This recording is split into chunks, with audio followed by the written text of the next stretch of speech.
Bienvenue dans Talk Afrique sur Médian TV Afrique. Merci d'être avec nous pour ce nouveau numéro consacré exclusivement à la célébration ce 1er mai de la fête internationale du travail en Afrique, à l'instar des autres continents, excepté quelques pays tels que les Pays-Bas et la Suisse. On célèbre ce que les Anglais appellent Labour Day. Au Sénégal, l'un des temps forts de cette journée, le traditionnel défilé pour certaines centrales syndicales, à l'issue duquel ces organisations remettent au chef de l'État un cahier de doléances dans lequel elles énumèrent une liste de revendications. Seulement cette année, la fête du travail se déroule dans un contexte un peu particulier avec les syndicats de la plupart des secteurs qui crient au non-respect des engagements pris par le gouvernement. Qu'est-ce qui explique cette crise sociale à laquelle nous assistons? Quel suivi des cahiers de doléances après leur dépôt? Pour en parler, je reçois sur ce plateau Lamine Fall. Vous êtes le secrétaire général adjoint de la CNTS, la Confédération nationale des travailleurs du Sénégal, la centrale syndicale la plus représentative au Sénégal. Bonjour, M. Fall, et bienvenue. Bonjour, M. Diallo. Alors, M. Fall, la fête du travail ou les fêtes du travail célébrées au Sénégal chaque 1er mai se ressemblent et se suivent, ont estimé certains de vos collègues syndicalistes l'année dernière. D'abord, comment appréciez-vous ou jugez-vous le bilan de l'année dernière sur le plan syndical? Merci beaucoup.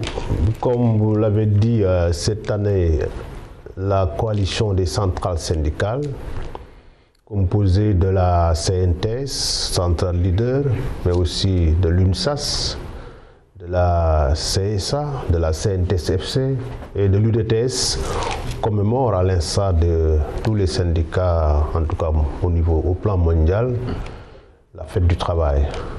Et cette année, nous célébrons cette fête à travers un rassemblement sous forme de meeting à la place de la Nation. Maintenant, pour revenir à votre question, le bilan, disons, des fêtes du travail, ce particulièrement l'année dernière, le bilan, on peut dire que c'est un bilan mitigé.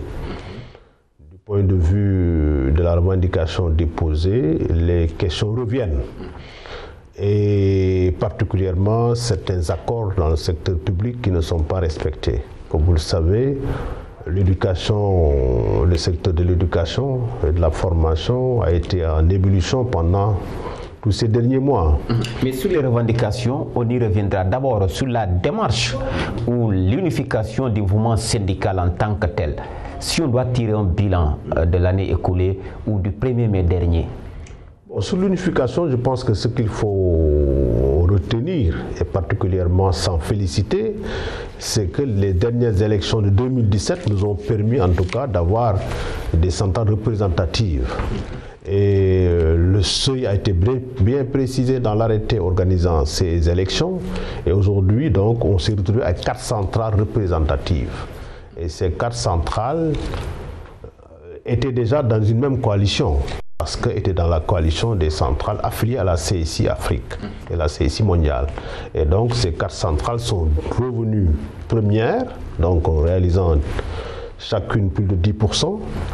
Et maintenant, la 5e, c'est vrai, n'est pas représentative du point de vue du seuil, mais est membre de la coalition parce qu'elle est membre de la CSI.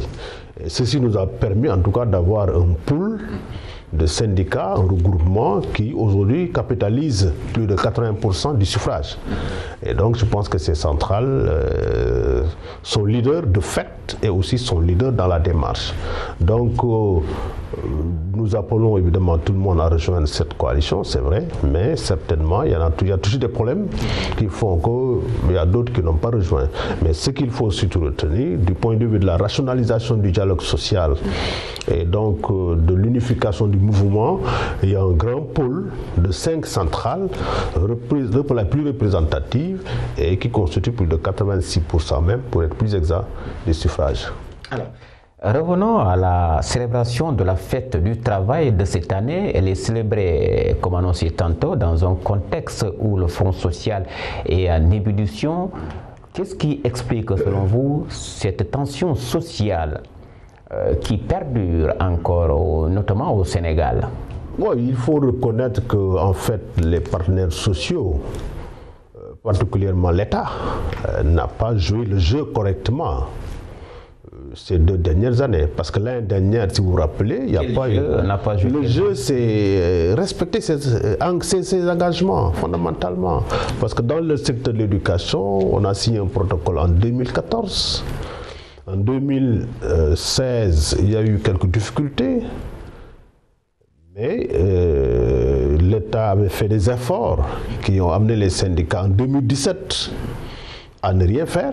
Je pense que sur toute l'année 2017, en tout cas dans le secteur de l'éducation, il n'y a pas eu de mouvement. Donc je pense qu'en 2018, on devait arriver à régler ces questions. Ces questions tournent particulièrement cette année autour de la prime de logement, qui a été un peu d'achoppement des revendications. Les autres points au plan administratif, au plan, il l'appelle donc la gestion des carrières, ça se fait parce que souvent c'est des processus aussi, ça ne peut pas se régler tout de suite et maintenant, mais le processus est lancé et je pense que même il y a des comités de suivi à ce niveau. Mais le point d'achoppement surtout a été la prime d'indemnité de logement, mais surtout la rémunération d'une façon globale des fonctionnaires. Une étude a été faite, mais cette étude devait être partagée et certainement à partir du partage proposer des pistes de solutions. Mais malheureusement, ça n'a jamais été fait. Et je pense que ça continue à être en tout cas le point sur lequel il faut que l'État, d'ailleurs j'ai entendu un communiqué ce matin, je pense qu'à donner des instructions que ceci se fasse dans les mois à venir. Je pense que c'est là où vraiment on doit sortir disons, du cycle infernal de crise de l'éducation, dans l'éducation. Parce que tant que l'inéquité... Mais hormis ce secteur, oui, vous l'avez sans doute vous-même annoncé tout à l'heure, vous l'avez précisé, 2017 a été une année stable et pacifiée. 2018, alors, le mouvement syndical a repris avec cette humeur, mais...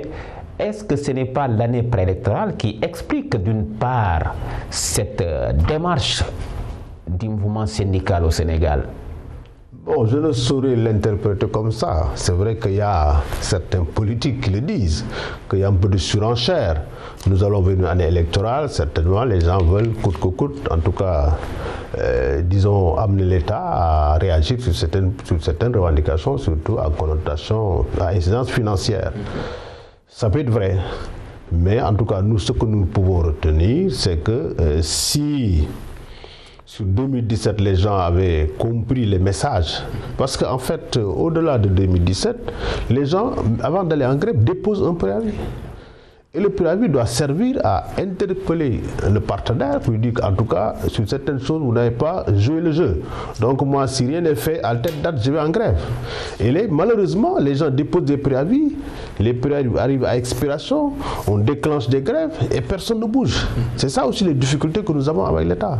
Je pense que les ministères, quand même, concernés, les ministères techniques, doivent comprendre que le préavis sert à alerter et à partir de ce moment, nécessairement, les réactions doivent se faire.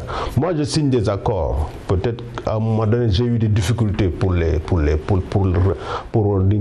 les matérialiser, mais j'appelle les partenaires avec qui j'ai signé ces accords et on discute. Les gens ne sont pas des nihilistes, ils comprennent les enjeux. Et certainement, on aurait pu trouver des solutions médianes avant, en tout cas, d'en arriver à des grèves. Et de ce point de vue, je pense que c'est l'État qui est interpellé. Et là, sans équivoque. Maintenant, malheureusement, ça tombe à une année préélectorale. Bon, évidemment, l'un dans l'autre, évidemment, les gens aussi vont surfer là-dessus et certainement arriver à leur fin. Et qu'en est-il finalement de ce pacte de stabilité sociale et économique d'émergence qui lie non seulement les 5 grandes centrales syndicales, l'État, mais également le patronat censé apaiser le climat social? Qu'en est-il finalement de ce pacte? Bon, je pense que le pacte a fait son temps. Il faut dire que le pacte est signé en 2014 du moins, mais jusqu'en 2017, certainement, il n'y a pas eu de graves difficultés. Maintenant, le pacte est arrivé à expiration, il faut l'évaluer. Et nous l'avons dans les revendications de cette année d'ailleurs. On fait l'objet de non, pas d'évaluation. Bon, en tout cas, nous, travailleurs, nous considérons que sur certains aspects, les engagements n'ont pas été respectés. Certainement, nous aussi, le patronat va nous dire que sur certains aspects aussi, vous n'avez pas respecté vos engagements. Mais je pense que tout cela se fera à l'évaluation. Mais le pacte, en tout cas, a joué sa partition. Et je pense que sur certains aspects, en tout cas particulièrement dans le secteur privé, on a pu avoir quand même un climat bien apaisé pendant ces 2 dernières années, même ces 3 dernières années. Nonobstant que chaque année aussi, les gens dans le secteur privé déposent des cahiers de revendications et arrivent à trouver des solutions.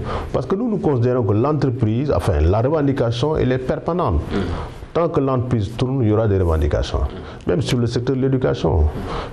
On va signer un accord peut-être aujourd'hui sur la prime de logement, mais certainement demain il y aura aussi d'autres. Donc, elle est dynamique. L'essentiel, c'est d'accepter de discuter et de mettre en place un dispositif de suivi qui va amener les parties à respecter en tout cas leurs engagements. Dans le secteur privé, c'est ce qui nous a surtout aidé à arriver à régler des problèmes, même sectoriels. Et sur le plan national, nous sommes aussi en train négocier l'augmentation des salaires et certainement on va y arriver. On va y arriver. Pourtant, l'État avait mis sur pied ou avait institué le haut comité du dialogue social, ce mécanisme de dialogue aujourd'hui. Quel a été son principal rôle ou bien l'impact de cette institution dans les mécanismes de dialogue social avec les partenaires sociaux? Oui, je pense que le président de la République, quand il est arrivé, effectivement, il a voulu instituer le Haut Conseil, parce qu'il y avait un comité. Il l'a amené quand même, il a élevé au Haut Conseil du dialogue social, où les partenaires sociaux sont présents. D'ailleurs, ils ont terminé leur mandat, je pense que le renouvellement va se faire incessamment.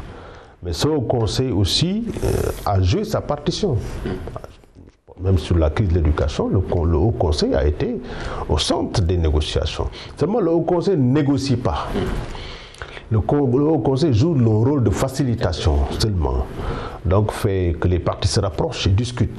Mais les négociations se font bipartites entre les travailleurs et l'État, ou tripartites, les travailleurs, les employeurs et les travailleurs et l'État. Donc, de ce point de vue, le Haut Conseil, je pense que, en tout cas, à mon avis, a joué son rôle correctement, mais seulement à des limites, parce que ne décide pas, ne négociant pas, ne peut pas dire voilà ce qu'on va faire. Donc, de ce point de vue, il y a des limites. Maintenant, il faut peut-être parfaire, disons, la stratégie du Haut Conseil et l'amener peut-être à s'impliquer mieux, mais pour la vérité, le Haut Conseil, il s'est bien impliqué. En tout cas, dans le secteur public comme dans le secteur privé. Nous avons eu certaines crises dans le secteur privé, le Haut Conseil s'est impliqué et a aidé à trouver des solutions. Voilà. L'un des temps forts de cette journée également, c'est la traditionnelle remise de cahiers de doléances par les centrales syndicales au chef de l'État, un cahier dans lequel elles énumèrent une liste de revendications. Alors, Lamine Fall, où est-ce que vous en êtes par rapport aux revendications? Parce que l'année dernière, vous aviez déposé un cahier de doléances au Palais de la République entre les chefs du chef de l'État. Où est-ce que vous en êtes avec les revendications? Bon, il faut regretter que cette année, les négociations ont été ouvertes très tard, franchement. Il y a eu peut-être une instabilité institutionnelle, il y a eu un remaniement ministériel qui a fait partir un ministre, qui a amené un nouveau ministre. Et certainement, ça a dû conditionner qu'on est arrivé à ouvrir les revendications, les cahiers de doléances l'année dernière très tard. Mais quand même, nous y travaillons très franchement et on est en avance d'ailleurs. Je pense que même certaines revendications l'année dernière seront même réglées avant demain. C'est le SMIC, le salaire minimum interprofessionnel garanti. C'est le SMAC aussi dans l'agriculture, c'est le même salaire minimum interprofessionnel, mais dans l'agriculture, on avait posé une forte revendication parce qu'on a vu que le Sénégal était trop en retard par rapport à beaucoup de pays africains. Et aujourd'hui, je pense que la signature est faite ce matin même sur le SMIC et le SMAC. Nous travaillons aussi sur les salaires parce que nous avions dit aussi que depuis 1996, il n'y a pas eu d'augmentation de salaire. Depuis 1996. D'augmentation généralisée. Ça n'empêche que certains secteurs, les gens évoluaient. Mais au niveau général, on a eu quelques difficultés. Et donc, aujourd'hui, je pense que le processus est lancé. Le patronat a indiqué son adhésion. Nous travaillons maintenant pour certainement le 4 prochain, la commission se retrouvera. La commission paritaire a été mise en place avec les patronats, les travailleurs, mais aussi sous la supervision de l'État, évidemment. Et on se retrouvera le 4 prochain pour avoir les niveaux certains. Parce que nous, on a proposé les niveaux, on a proposé nos demandes en tant que travailleurs. Maintenant, il suffit que les partenaires d'en face nous disent leur contre-proposition et certainement on aura un échange à ce niveau. En tout cas, le processus est lancé. Sur la révision de la Convention collective nationale interprofessionnelle, aussi le processus est lancé. D'ailleurs, c'est le Haut Conseil du dialogue social qui a fait le premier draft. Aujourd'hui, on a un document entre les mains des partenaires pour voir maintenant comment arriver à un accord et signer cette convention qui date de 1982. Je pense qu'elle n'est plus d'actualité. Les conventions de branche aussi, ça se discute. Les gens sont en train aujourd'hui de finaliser la convention sur la sécurité publique, le gardiennage. Je pense que c'est une vieille histoire. Elle a toujours été remise sur la table.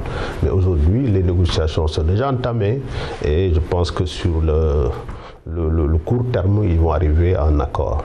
La convention aussi sur le on appelle ça sur votre secteur, hein? Cette convention aussi est en train de... La convention collective des journalistes. Je pense que les gens sont maintenant sur les annexes de classification, donc parce que le gros du travail a été fait et je pense qu'on aura un accord très prochainement. Donc tout ça, c'était des demandes qui étaient dans les pipes depuis 2 ans, 3 ans même, des centrales, et c'était déposé. Et je pense que cette année-ci, vraiment, il faut s'en féliciter. Le ministère du Travail a quand même fait un travail extraordinaire et je pense que ça va continuer. Alors c'est vrai qu'il y a eu quelques avancées, comme vous l'avez dit. L'année dernière, il y a eu une instabilité institutionnelle, mais est-ce qu'il y a une raison suffisante pour expliquer ce retard d'ouverture de négociations? Là, c'est une question. Une autre question, parce qu'en 1996, l'augmentation des salaires, pratiquement chaque année, c'est les mêmes revendications à quelques exceptions près qui reviennent à chaque 1er mai. Alors, les mécanismes de suivi des quais de doléances, hormis cette instabilité institutionnelle que vous avez tout à l'heure évoquée, pour expliquer un peu le retard d'ouverture de négociations. Oui, je pense que ce n'est pas toujours évident, il faut le dire, hein. Les gens ne sont pas prêts à augmenter des salaires. Est-ce que vous en demandez trop? Non, on n'en demande pas trop. Vous savez, nous sommes quand même très réalistes. Nous savons que au plan national comme au plan mondial, l'économie traverse des difficultés. L'État aussi, certainement, a certaines difficultés. Donc, ce que nous avons toujours privilégié, c'était comment accompagner le pouvoir d'achat du travailleur. Alors, il y a plusieurs leviers. Il y a l'augmentation des salaires, il y a la baisse des impôts, il y a la maîtrise des prix des denrées de première nécessité. Et ces questions, je pense que nous les avons pointées depuis le début. Il faut le dire, le président Macky Sall, quand il est arrivé en 2013, sa première action, c'était de baisser les impôts sur les salaires. Et ça a été vraiment une bouée de sauvetage pour tous les travailleurs, une forte mesure qui a contribué à relever tous les salaires. Il faut le dire. Donc je pense que nous, notre objectif c'était en tout cas de supporter, de soutenir le pouvoir d'achat. En baissant les impôts, on soutient le pouvoir d'achat. En stabilisant les prix, je pense qu'au Sénégal, quand même, il faut le dire aussi, depuis quelques années, on n'a pas eu cette inflation des prix que nous avions connue à l'époque. Je pense que ça a été à contribuer à aider à soutenir le pouvoir d'achat. La baisse sur l'électricité, la loi sur le loyer, tout ça c'était nos demandes. Beaucoup de gens ne le savent pas, c'est les travailleurs qui avaient demandé une baisse sur les loyers, même si par ailleurs aujourd'hui les gens n'ont pas suivi correctement. Donc je pense que sur ces questions, nous avons dit à l'époque, il ne faut pas se focaliser sur les salaires, parce qu'augmenter d'une façon générale les salaires pose problème à certains. Parce qu'il y a des entreprises qui ne peuvent pas payer de salaire aujourd'hui. qui ont des retards de salaire. Ceux-là, vous leur demandez de l'augmenter, vous leur posez des problèmes. Il y a certains secteurs, la même chose, dans le BTP, dans certaines industries alimentaires, c'est particulièrement la pêche, dans la boisson. Ces secteurs-là, aujourd'hui, traversent des difficultés du fait que pour certains, il n'y a pas de produits, il n'y a pas de matières premières, comme la pêche. Pour certains, il y a une concurrence qui tue l'entreprise. Et toutes ces questions, nous les analysons en tant que syndicat. Donc, on n'a pas toujours dit qu'il faut augmenter les salaires. Nous avons dit quels sont les leviers sur lesquels, en tout cas, on peut jouer pour aider à soutenir le pouvoir d'achat du travailleur. Et je pense que c'est ces questions-là aussi qui nous interpellent tous. Mais cette année, nous avons dit quand même, malgré ce qui s'est fait ces dernières années, il faut quand même aller vers relever les salaires parce que il y a des entreprises où les salaires sont revus tous les ans, où il y a d'autres avantages, pas toujours le salaire, mais liés au pouvoir d'achat. Sur le logement, sur le transport, sur d'autres primes exceptionnelles. Mais ces entreprises, parce que gagnent de l'argent. Mais ceux qui ne gagnent pas de l'argent, ils ne peuvent pas le faire. Mais ceux qui ne peuvent pas le faire, est-ce qu'il ne faut pas négocier une augmentation généralisée qui permet au moins à tout le monde d'avoir quelque chose? Voilà ce qui amène la... On va rebondir sur cette question d'indemnité de logement avec le secteur éducatif qui a connu enfin un dénouement avec l'implication personnelle du chef de l'État. Comment appréciez-vous en tant que patron d'une centrale syndicale? Parce qu'on reproche souvent au syndicalisme de façon générale sénégalais de faire dans la guérilla et non pas le syndicalisme de développement. Comment appréciez-vous ce dénouement heureux de la crise scolaire? Formidable. Je pense qu'on était tous inquiets en tant que responsable syndical, mais aussi en tant que père de famille. Et sénégalais tout court. Nous avons toujours eu au Sénégal un système quand même exemplaire au niveau. Je pense que beaucoup de leaders aujourd'hui au plan africain ont fait les études à l'université de Dakar. Donc notre système a eu toujours une bonne cote. Et aujourd'hui, si on n'y prend pas garde, nous risquons vraiment de le mettre au bas de l'échelle. Mais la démarche, la lutte des organisations syndicales, notamment dans le secteur éducatif, est-ce qu'aujourd'hui, sa démarche n'est pas à revoir compte tenu du contexte particulier dans lequel nous évoluons, bien sûr, au Sénégal? Oui, je pense que moi, je ne suis pas toujours d'accord avec mes amis enseignants. Ça, je le dis très clairement. Nous sommes dans une centrale où il y a plusieurs syndicats d'enseignants. Dans le groupe de G6, nous avons le syndicat le plus représentatif dans l'élémentaire. C'est le CELS. Nous sommes ensemble et nous les soutenons, mais nous les conseillons aussi, parce que nous pensons qu'il y a une limite dans la lutte. Et même il y a d'autres formes qu'on doit pouvoir adopter au lieu d'aller vers une grève. La grève, c'est l'arme ultime. Seulement... Nous en deux formes, les formes. Bon, je pense que nous pouvons, en tout cas en tant que centrale syndicale, en tant que syndicat d'enseignants, aller en grève, c'est vrai, mais ne pas faire du scobutisme. Je pense qu'il y a eu un 9e plan d'action. Ça, je pense que c'est trop. Je pense que quand même, on peut faire une grève pour interpeller l'opinion, mais aussi interpeller l'État. Et laisser les médiateurs, maintenant, continuer à travailler. Parce que cette crise-là, c'est vrai, elle a trop duré. Des médiateurs sont intervenus. Bon, certains religieux, certains responsables syndicaux. C'est vrai, on ne le fait pas, on le met pas sur la place publique. Mais nous, notre secrétaire général s'est impliqué personnellement en parlant aux syndicats enseignants, mais aussi en parlant à l'État. Il y a d'autres médiateurs dans l'ombre. Il faut s'en féliciter qu'il y ait un dénouement. Mais je pense qu'au Sénégal, il faut qu'on en arrive à avoir en tout cas des revendications. Elles sont toujours présentes, mais qu'on puisse trouver les solutions les meilleures avant la grève. Et je pense qu'il y a plusieurs responsabilités. Autant les syndicats ont une responsabilité, mais aussi l'État a une responsabilité. Justement, pour la résolution de cette crise, c'est vrai qu'on a sauvé l'année scolaire avec l'augmentation de l'indemnité de logement. Est-ce suffisant pour résoudre les problèmes qui secouent le système? Moi, mon avis est que on est en train de sauver une année. Mais il faut que le système retrouve sa stabilité complète. Et ceci ne peut se faire qu'en mettant en place, déjà, en acceptant de discuter autour du rapport sur la rémunération des fonctionnaires. Ce rapport est fait, il faut que les gens se retrouvent autour d'une table pour regarder ça et voir quelles sont les solutions qu'on peut y apporter. Il y a beaucoup d'inéquité, d'inégalité. C'est vrai, et tous c'est des fonctionnaires, ils ont fait les mêmes écoles, ils ont les mêmes niveaux de formation. Et c'est légitime qu'ils réclament les mêmes avantages. Tu sors de la faculté, tu fais l'ENAM, tu sors, tu es inspecteur du trésor, tu es inspecteur de douane, tu es gouverneur. Tu as un bac plus 6, certainement. Il y a un autre qui n'est pas allé à l'ENAM, mais qui a un bac plus 6. Vous voyez les différences. Et dernièrement, avec l'ancien régime, on a vu que les gens avaient des énarques de 800 000 francs. Alors que celui-là, il a un salaire peut-être de 200 000, de 250 000.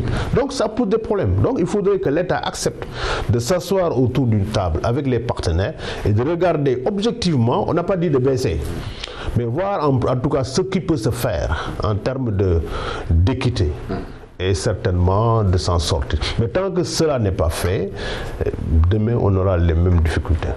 On ne le souhaite pas. C'est la fin de cette émission Talk Afrique qui avait l'honneur et le plaisir de recevoir Lamine Fall. Il est le secrétaire général adjoint de la Confédération nationale des travailleurs du Sénégal, la centrale syndicale la plus représentative au Sénégal. Le prétexte, vous l'aurez compris, c'est la célébration ce 1er mai de la fête internationale du travail, avec comme temps fort le traditionnel défilé à l'issue duquel elles vont remettre ces centrales syndicales au chef de l'État en quelle doléance, dans lequel elles vont énumérer une liste de revendications. Merci à vous d'avoir été de notre grand merci aux équipes techniques et rédactionnelles. Vous pouvez retrouver cette émission sur le site internet de Medion TV Afrique. Le rendez-vous est pris pour le prochain numéro.